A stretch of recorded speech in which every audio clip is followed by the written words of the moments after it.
창세기 43장 내용이 시작이 됐죠.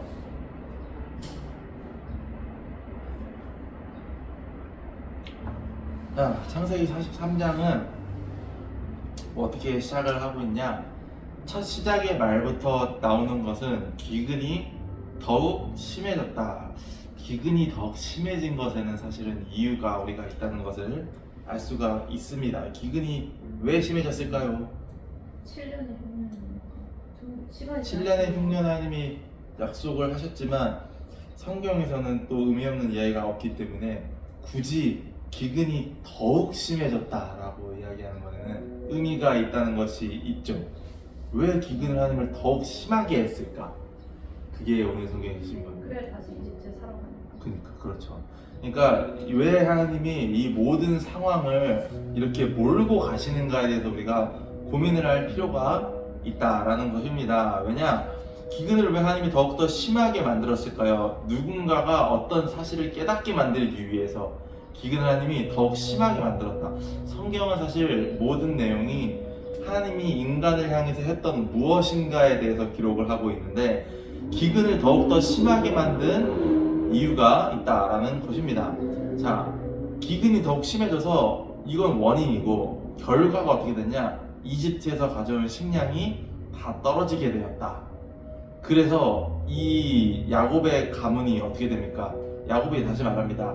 너희들이 다시 가야겠다 라는 상황까지 오게 되었다는 거죠. 그래서 유다가 말합니다. 유다는 넷째 아들인데 왜 넷째 아들인 유다가 지금 위에 형이 3명이나 있는데 자기가 이렇게 먼저 나서고 있느냐.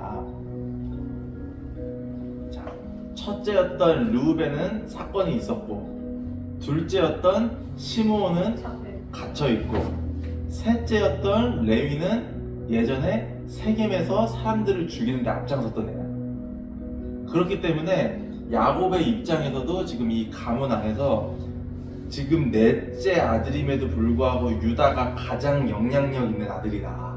위에 3명이 지금 다 영향력을 잃어버렸기 때문에 라는 사실을 우리가 알 수가 있는 거죠. 그리고 유다는 다른 형제들이 요셉을 죽이자고 했을 때 혼자, 르우벤은 따로 떨어져 있었고 유다는 혼자 죽이지는 말자라고 했던 사람이었기 때문에 유다가 다른 형제들보다 비교적 더 책임감도 있고 권위도 아직 남아 있었다 라는 사실을 알 수가 있습니다. 유다가 대답을 하는데 뭐라고 말하느냐? 그 사람, 요셉 말하는 거죠. 요셉이 우리에게 엄히 경고하면서 말하기를 너희 아우를 데려오지 않으면 얼굴을 볼 수 없을 것입니다 라고 말했는데 어찌 우리가 갈 수 있습니까? 그렇기 때문에 베냐민을 내어주십시오.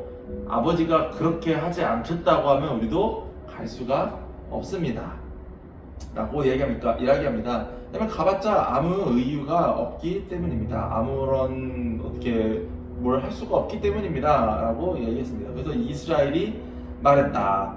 너희는 어찌해서 내 인생을 고달프게 하느냐. 근데 이게 우리가 지금 성경을 제3자의 시선으로 보고 있어서 그렇지만 철저하게 냉정하게 이성적으로 판단하자면 데리고 가는 게 맞는데 이게 야곱이 사실 굉장히 똑똑한 사람임에도 지금 이성적으로 생각을 못하고 있어요. 지금 이 상황에서 이성적인 판단을 하지를 못하고 굉장히 두려워하고 있죠. 베냐민을 잃어버릴까.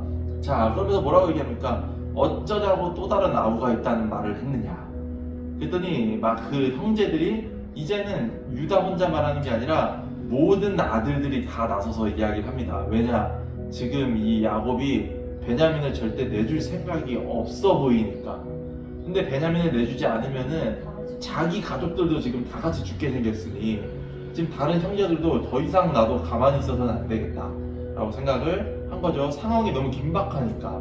지금 이만큼 이 가나안 땅이 중동 지방에서 벌어지고 있는 이 기근이 얼마나 심각한 것인가를 우리가 알 수가 있다는 겁니다. 그래서 다 같이 이야기를 해요. 그 사람이 우리를 심하게 다그치면서 말했습니다. 너희 아버지는 살아계 있느냐?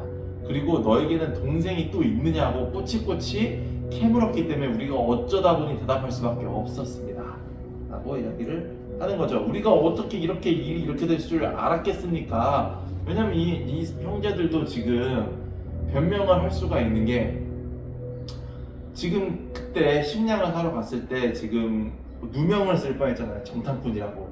그러니까 자기들은 선량한 어떤 한 가문의 사람들이라는 거를 증빙하려면은 자기의 가족에 대한 소개도 해야 되고, 아버지도 있다는 이야기를 해야 되고, 이런 이야기를 다 할 수밖에 없었는데, 우리도 어쩔 수가 없었다, 우리가 이렇게 될 줄 어떻게 알았느냐라고 이야기를 했다라는 거죠. 그랬더니 유다가 다시 한번 재촉을 합니다. 지금 상황이 굉장히 긴박하게 돌아가고 있어요.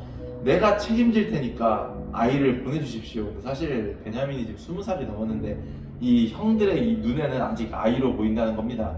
아이를 보내주십시오. 우리가 곧 떠나야겠습니다. 우리가 가지 않으면 모두 굶어 죽게 됩니다. 우리 아버지와 자녀도 다 굶어 죽게 될 것입니다. 아이의 안전을 내가 모두 책임지겠습니다. 만약 데려오지 못한다면 내가 죄인이 되어서 모든 죄를 달기 받겠습니다. 라고 유다가 이야기를 하고 있죠. 꿈을 대지 않으면 벌써 2번이나 다녀왔을 것입니다.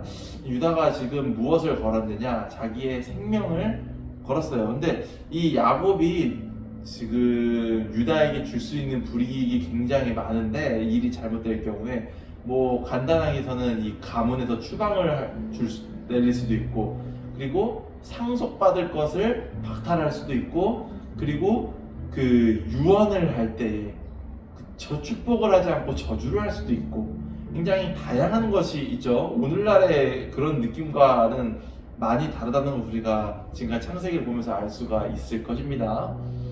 꿈을 거리지 않고 2번은 다녀왔을 것입니다 라는 거 보면 우리가 뭘 알 수 있냐?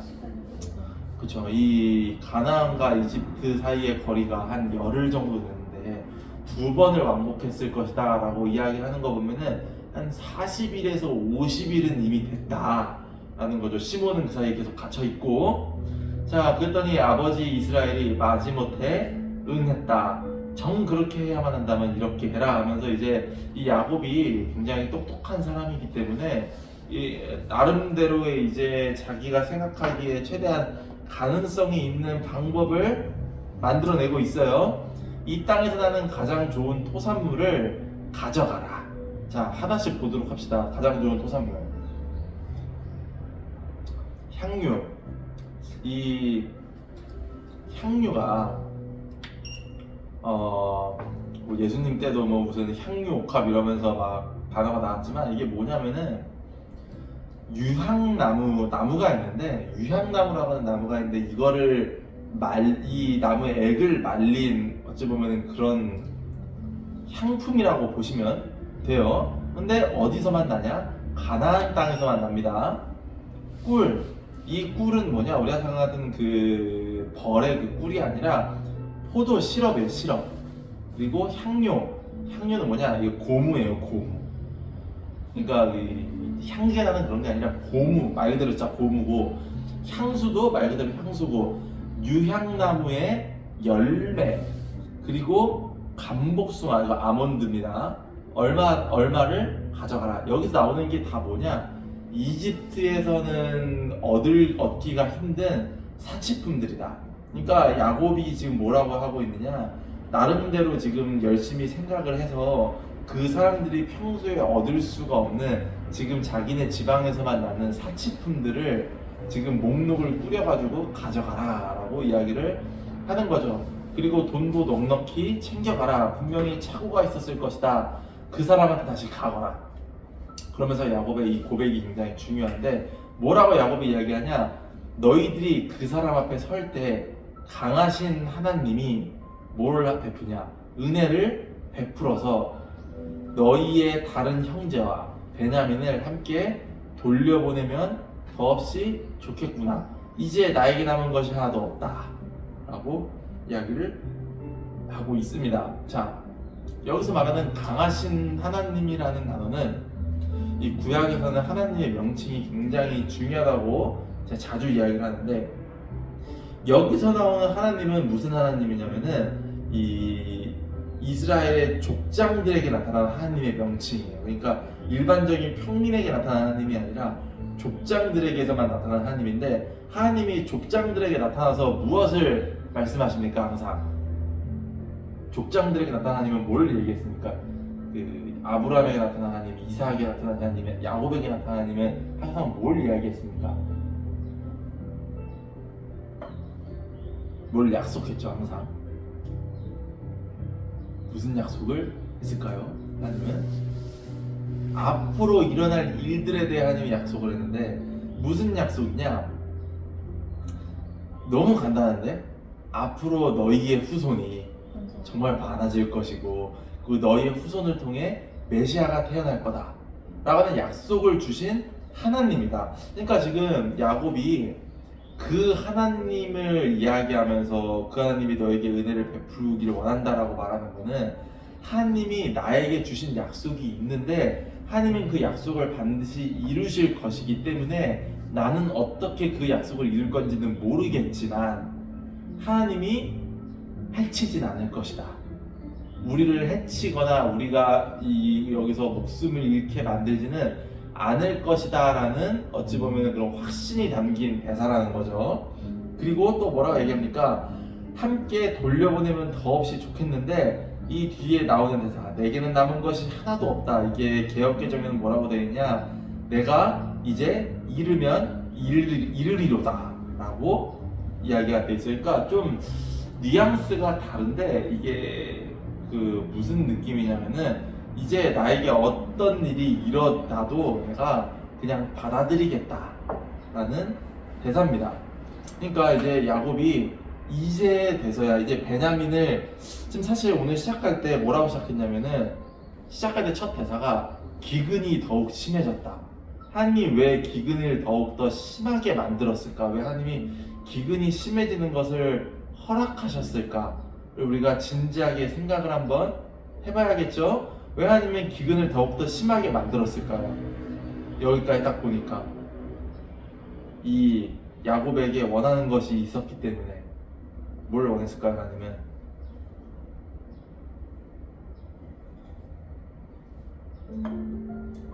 어렵습니까? 너무 간단해요. 너무 심플하게 하나님이 야곱에게 원했던 거는 베냐민을 포기하게 만드는 거였어요. 베냐민을 포기하게 만들어서 이 야곱의 이 고백이 나오게 만드는 게 하나님의 목표였던 거예요.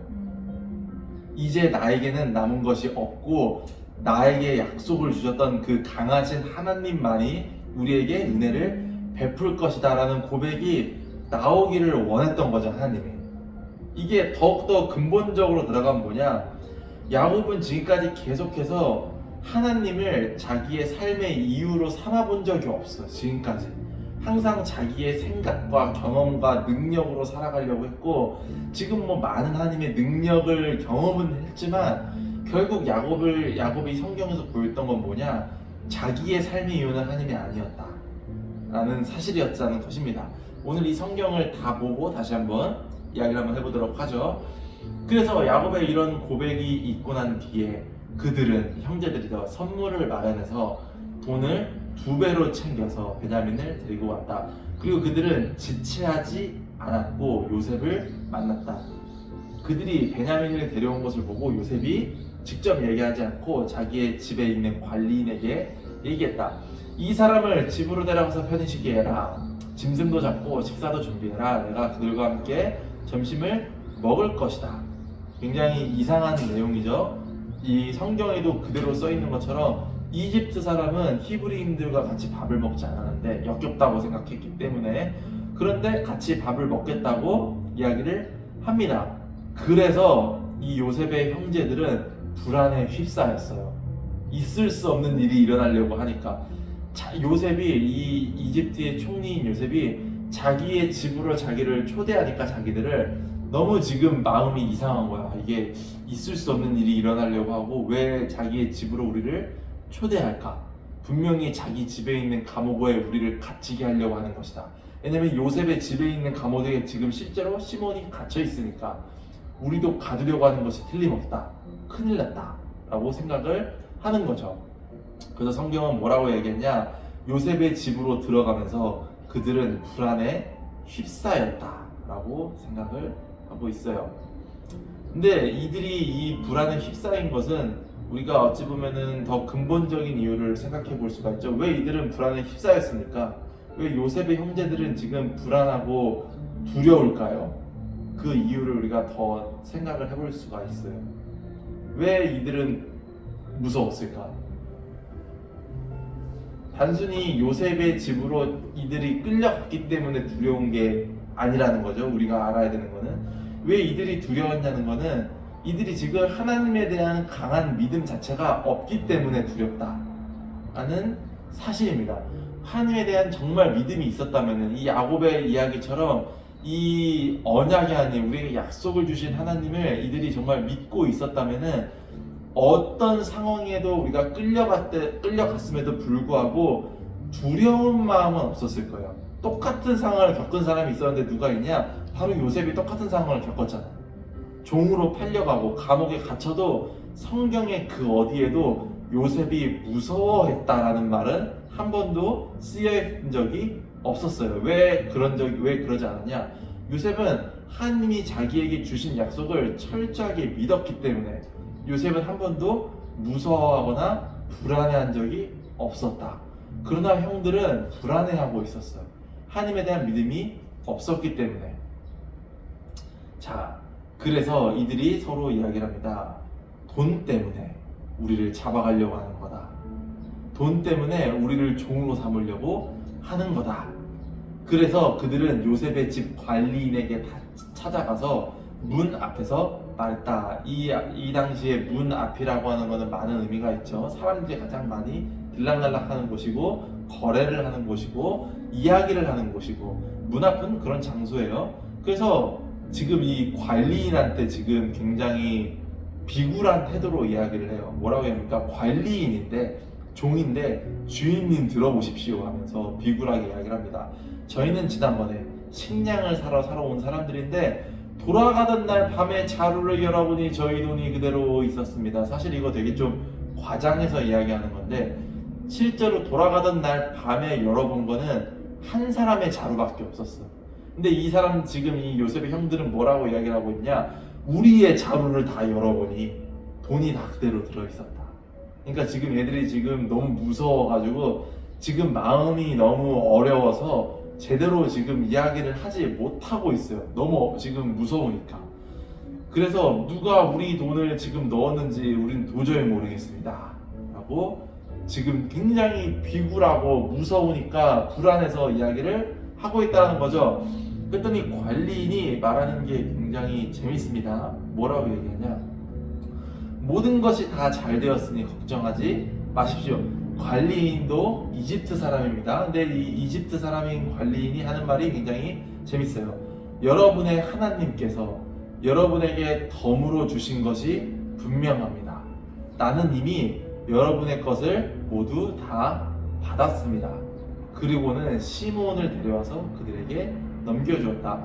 요셉이 총리로 살면서 지금 7년을 넘게 보냈는데 이 7년의 시간 동안 자기와 함께하고 있는 자기 집의 사람들에게 하나님이 누구인지 제대로 알려주고 그들에게 하나님과 함께하는 삶이 무엇인지 훈련을 계속 시켜주었다라는 거죠. 그래서 자기 집에 있는 관리인조차 하나님의 뜻이 무엇인지 알고 있었다라는 사실이 굉장히 재밌는 포인트입니다.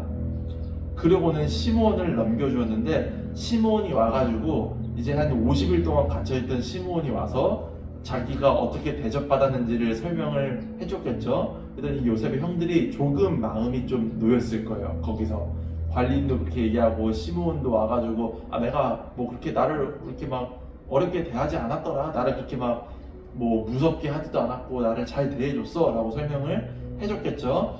그리고 관리인이 다시 와가지고 씻을 물도 주고 그리고 요셉이 와가지고 식사할 것이라고 설명도 해줬어요. 그리고 요셉은 정오에 나타나기로 약속을 했고 그 약속을 들으니까 이 아직 요셉의 형들은 마음의 불안함이 다 잡힌 건 아니야. 이 요셉의 형들의 태도를 보니까 불안함이 다 사라진 건 아니라는 것을 우리가 발견을 할 수가 있습니다.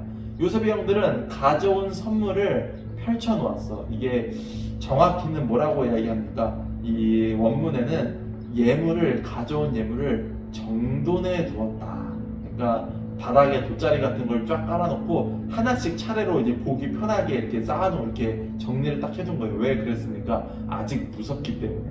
자기가 가져온 선물이 이렇게 좋은 것입니다라고 보여주고 싶은 거예요. 어떻게든 잘 보여주고 싶은 거예요. 지금 아직 두려움이 사라지지 않았죠. 우리가 뭘 알 수가 있습니까? 하나님에 대한 믿음이 사라진 사람은 그 삶에 두려움이 계속해서 있다라는 것을, 두려움이 사라지지 않는다는 것을 우리가 발견을 할 수가 있는 거죠. 요셉이 집에 들어왔습니다. 그리고 가져온 선물을 그 앞에 내놓고는 정중히 머리 숙여 절했어요. 요셉의 형들이 다시 한번 절했을 때에 예언이 지금 성취되고 있죠. 형들이 2번 절할 거라고 했잖아요. 그리고 요셉이 그들을 맞이하며 인사말을 합니다. 전에 너희가 말한 아버지는 안녕하시냐? 요셉이 왜 아버지부터 이야기를 했을까요? 너무 간단해요. 왜 아버지의 안녕부터 먼저 물어봤을까요? 궁금하니까. 왜 궁금했을까? 이 상황에서 가장 왜 아버지의 소식이 못 봤잖아. 못 봤으니까. 근데 지금 상황, 환경을 생각해보자. 기근 때문에? 기근이 너무 심하니까 자기가 전에 줬던 식량의 양을 분명히 알고 있는데 지금 그것 때문에 혹시라도 잘못되지 않았을까? 왜냐면 요셉은, 성경에서 말한 요셉은 효자였어요. 이 어렸을 때부터 요셉은 효자였기 때문에 그 사이에 아버지가 잘못되진 않았을까 걱정이 되는 거죠.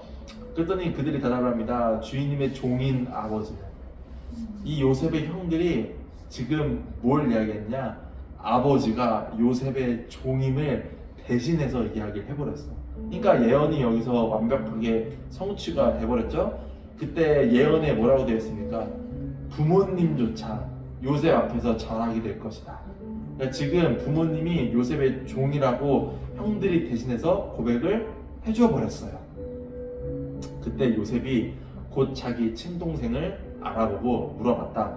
그때 내가 말했던 막내가 저 친구냐? 그러고는 내 아들아, 하나님께서 너에게 은혜 베푸시기를 빈다라고 말하면서 자기 아우를 보면서 감정이 복받쳐서 또 울음이 터져나오려고 했기 때문에 다른 곳으로 가서 한참을 또 울었다라고 이야기를 합니다.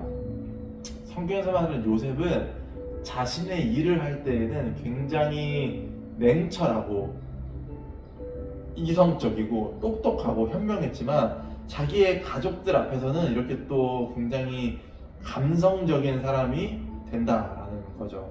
그래서 한참을 울고 또 얼굴도 씻고 마음을 진정시킨 다음에 음식을 차리라고 말했습니다. 그래서 요셉은 따로 밥을 먹었고 형제들은 형제들끼리, 이집트 사람들은 이집트 사람들끼리 따로 밥을 먹었습니다. 형제들이 앉아 보니까 놀라운 일들이 벌어졌죠. 무슨 일이 벌어졌습니까?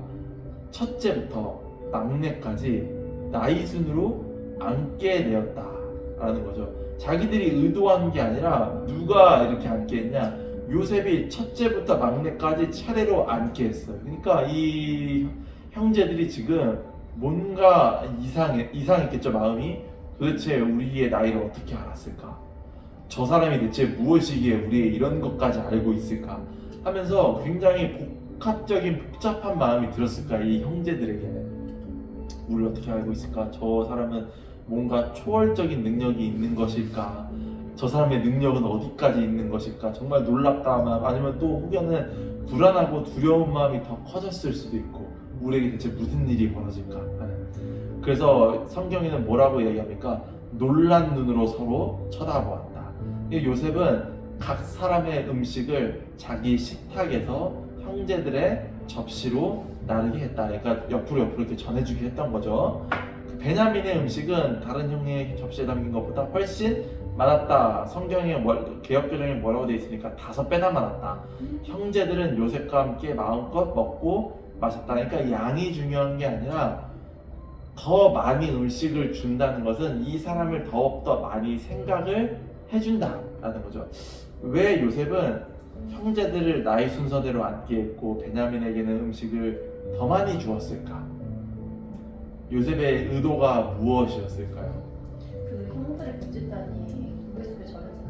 예. 그래서 그때 그 순서가 있는 거 있지 않아? 그때 순서는 없었어. 집단.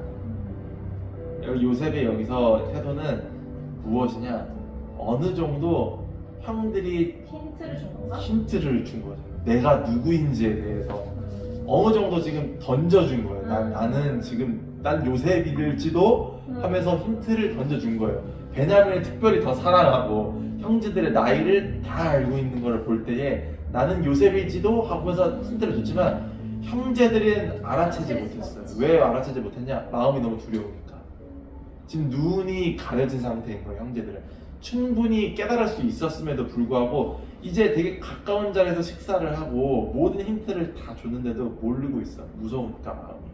그리고 마지막에 이 성경은 뭐라고 마칩니까? 함께 마음껏 먹고 마셨다. 이게 그 원래 그 원문의 히브리어는 무슨 느낌이냐면은 함께 즐거워했다. 그러니까 이 두려운 마음이 사라질 정도로 함께 즐겁게 식사 자리, 마치 파티처럼 즐겁게 밥을 먹었다. 그러니까 여기서 이제 요셉은 확실하게 확신을 얻었을 거예요. 무슨 확신을 얻었냐? 이 요셉의 형들이 나한테 한 것처럼 베냐민을 차별해서 대우하지 않는구나. 이제 이 베냐민을 내가 더 이렇게 5배나 더 많은 걸 주는 것을 질투하지 않는구나. 그러면서 함께 즐거워했다.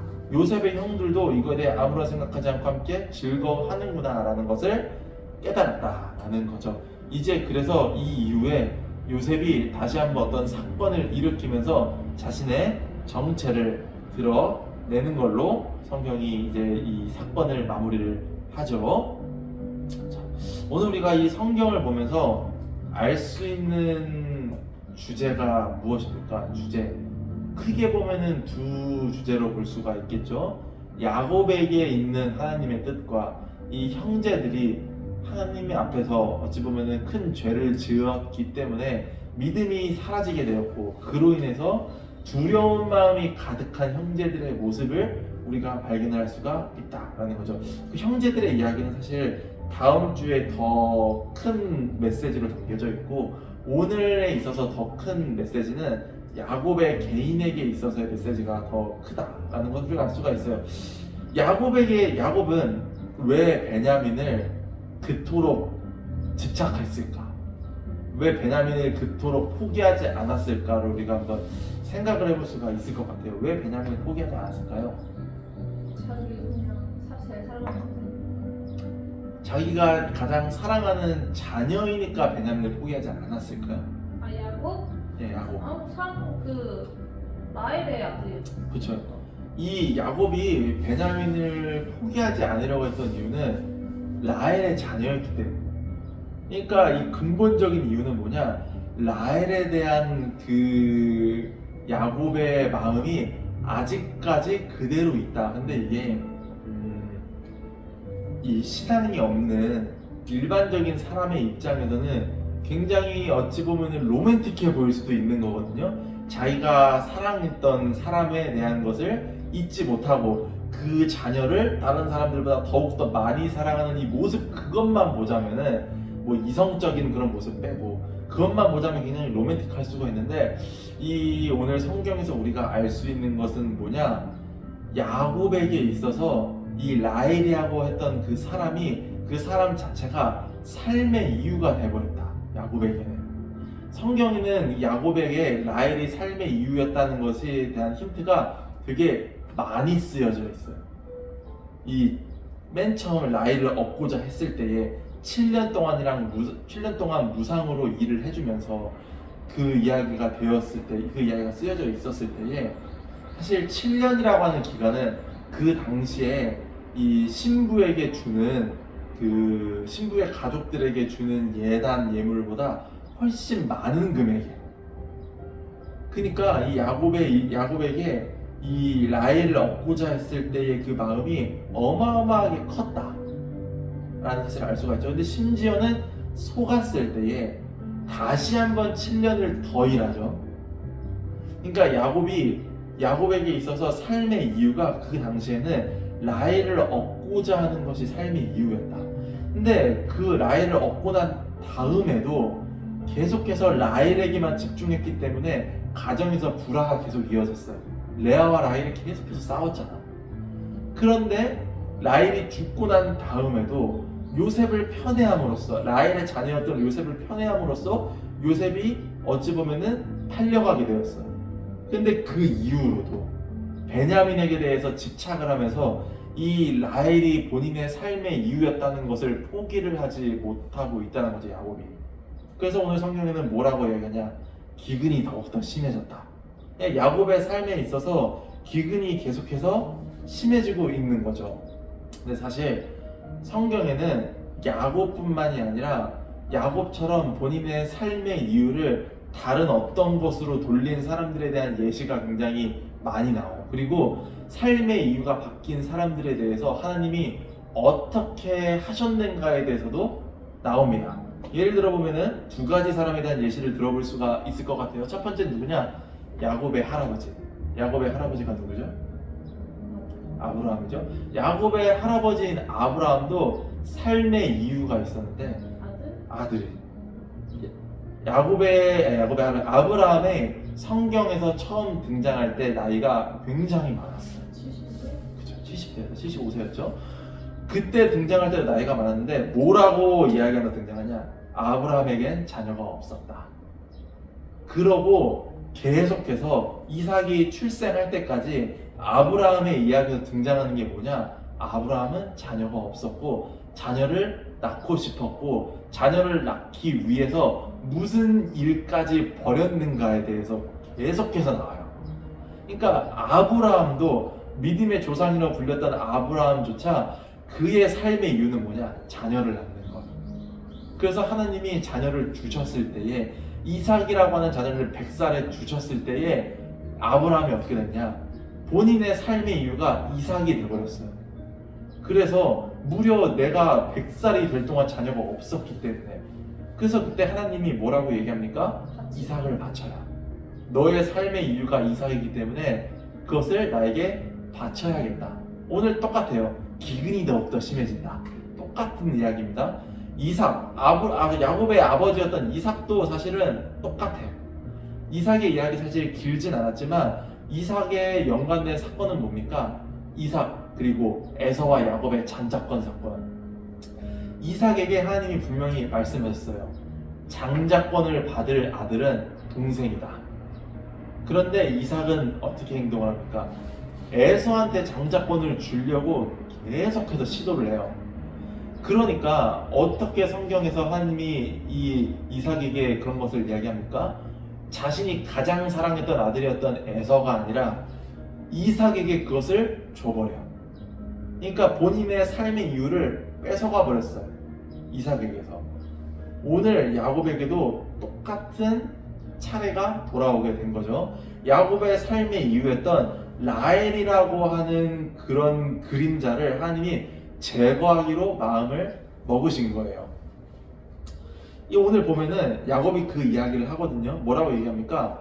베냐민이 없다면 내가 더 이상 살아갈 이유가 없다 라고 42장과 43장에서 분명히 이야기해요. 뭡니까? 베냐민이 내 삶의 이유다.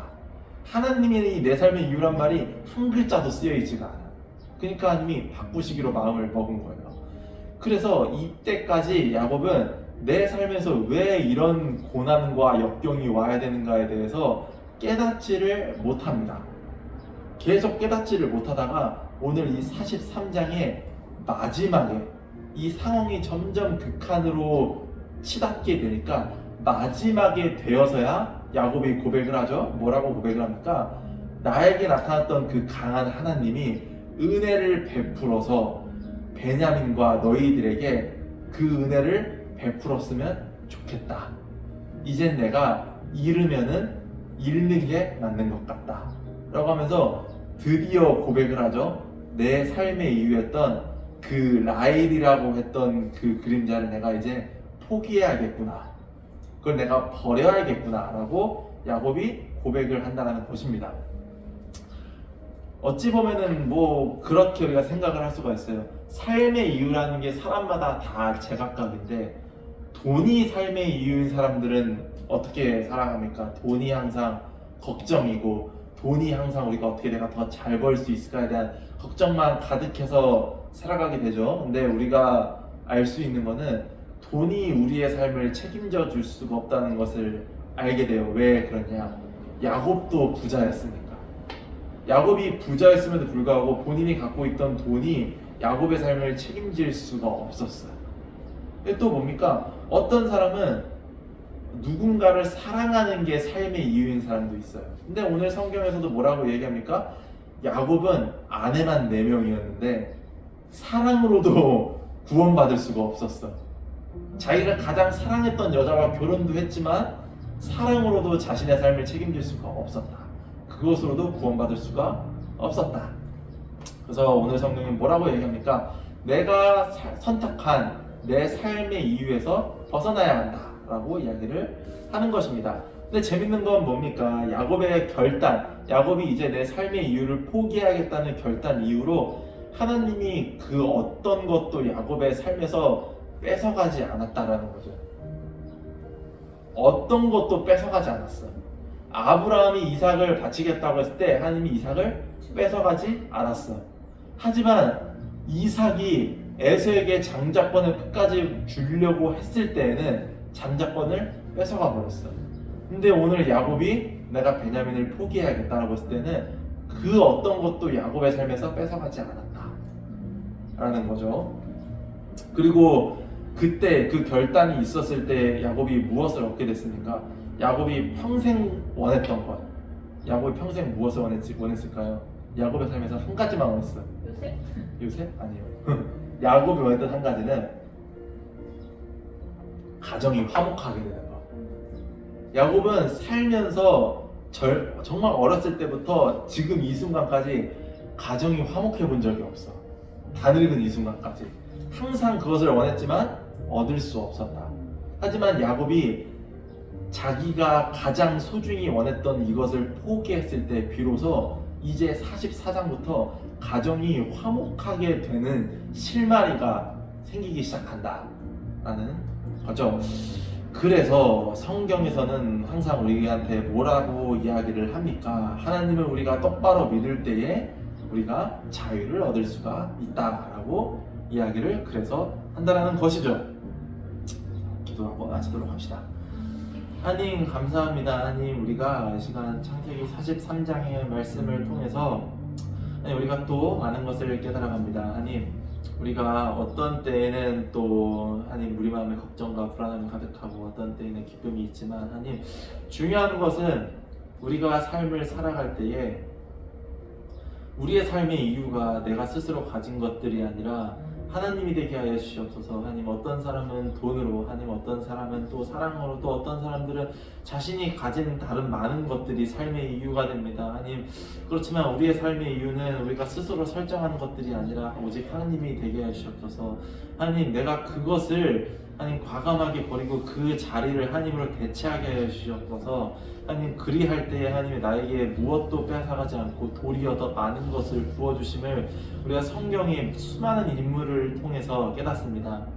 하나님 내가 그것을 늘 기억하고 그것을 신뢰하고 믿으며 하나님 날마다 그것을 향해 걸어나가며 하나님 내가 그런 삶을 살게 하여 주시옵소서. 그런 용기와 믿음과 지혜와 성령님이 말씀하시는 것에 응답할 수 있는 예민함을 나에게 허락하여 주시옵소서. 감사드리면서 예수님의 이름으로 기도드렸습니다. 아멘.